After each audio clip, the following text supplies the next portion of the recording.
Hey guys, welcome back to the Hybrid Athlete channel. I'm Dr. Paul Rimmer, and today I'm going to talk to you about how much protein do you really need.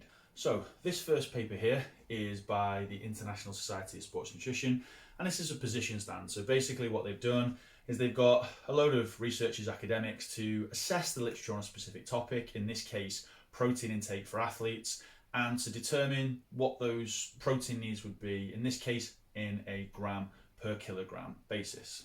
As you can see here, the recommendations for endurance athletes are between 1 to 1.6 grams per kilogram.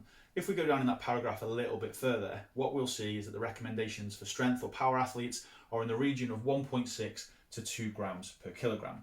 Now those recommendations are fairly sound. However, there are a few things that we need to know about where these recommendations come from before we hang our hat on using those recommendations, particularly for a hybrid athlete or a bigger athlete, or even an endurance athlete taking on high volumes of training. So in this paper here, what they've done is they've looked at different rates of protein synthesis, easy for me to say, in different tissues. So when we think about protein synthesis, we've got myofibular protein synthesis, which is the contractile tissues, which is what we think of like muscle growth, muscle recovery after strength training, for example.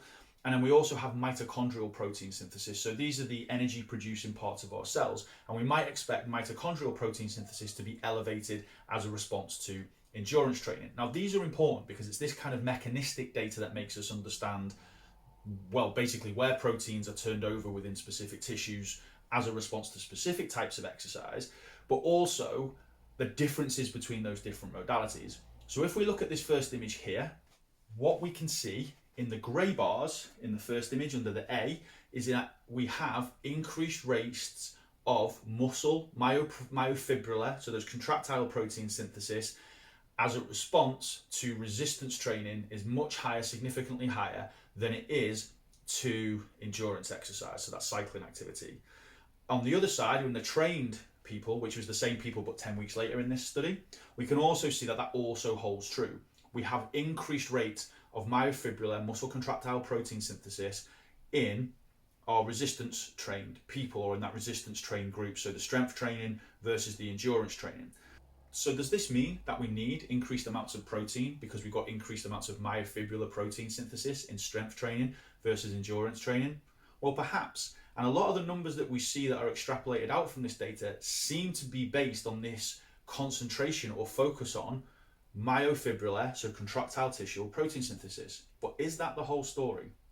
The thing we need to be careful of, though, is that most of the studies that have been used to extrapolate out amounts of protein for athletes have only used or focused primarily on myofibular protein synthesis, so those contractile tissues, and very few have really looked at whole body, so total body protein synthesis, and also mitochondrial protein synthesis. And so it's easy to see why, if we're focusing on that one outcome, the first image for the first graph from this study that we showed there, that we might make the assumption that strength athletes need more protein than endurance athletes. So as we can see, case closed, right? Muscle protein synthesis, myofibular protein synthesis, it's elevated more in strength training, therefore strength trained athletes, they need more protein. However, if we flick to this slide here, what do we see? This is mitochondrial protein synthesis. We see in our strength trained athletes that's much lower than our endurance trained athletes. So as we can see, protein synthesis occurs to different amounts dependent on our exercise condition. So simply looking at that myofibular protein synthesis isn't telling us the full story of the amount of protein synthesis that's taking place within our cells, our muscle cells and other cells in the body, because maybe we're looking at just one variable here.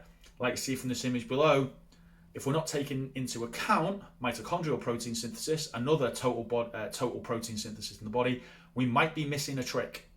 Just to highlight this point, this is another paper we've gone back to now, which looks at the latest evidence or more recent evidence for protein intake in endurance athletes. This is a review that is specifically for endurance athletes. And I just wanted to highlight two key things here. First, that more isn't always necessarily better. And the rest of this paragraph goes on to explain that we can only maximally trigger rates of protein synthesis within the tissue. So that's the first thing. It also gives the recommended amounts there, which are very similar to what the International Society of Sports Nutrition recommendations are.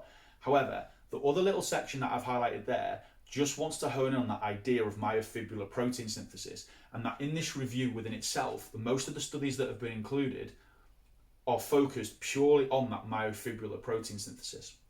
So the question becomes, well, how much more protein do we need for total body protein synthesis as a response to endurance exercise, mitochondrial protein synthesis, other proteins in the body, other tissue turnover, enzymes that are involved in energy metabolism, all of that stuff that's getting, a good beating whilst we exercise. All of that stuff needs to be factored in. And the answer is that very little research on that subject at the moment. So what I would say is that's not likely to shift the recommendations so that an athlete needs 3-4 grams per kilogram per day. That's not going to happen. What I would say though is, if I was going to have an educated guess, and if I was speaking to a hybrid athlete or endurance athlete with high training volumes, I would definitely say that intakes on the higher end of that spectrum are definitely a better safe than sorry approach to protein intake. And again, it's going to facilitate making sure that we've got adequate protein there as well. Now, one of the issues of having a higher protein intake, which I'll just finish with this as well, so it's not all rosy in the garden of just eat as much protein as we want, which is highlighted in that paper. But even if we are getting up to 2 grams per kilogram of body weight, so 100 kilo athlete, 200 grams a day, protein is usually quite filling and it's got a high amount of satiety. So one of the issues we might have if we've got high energy demands is also then eating an adequate amount of calories if we have a lot of protein, because protein is quite filling. So again, we can't just fill all of our meals with tons and tons of protein and expect that not to have any consequences. So if you are going to increase your protein amounts, please be aware that that might have knock-on implications for your overall energy intake. And obviously overall energy intake is also going to be massively important for recovery. Restocking glycogen, repairing the body requires sufficient amounts of energy. And if you haven't seen my video on recovery, where I talk about 5 strategies for this, please follow this video. That's linked at the end of this. Right guys, hopefully that video has been useful to you. If you liked it, please give me a little like and a little subscribe, and I'll be back with you very soon with more sports science shorts. Peace.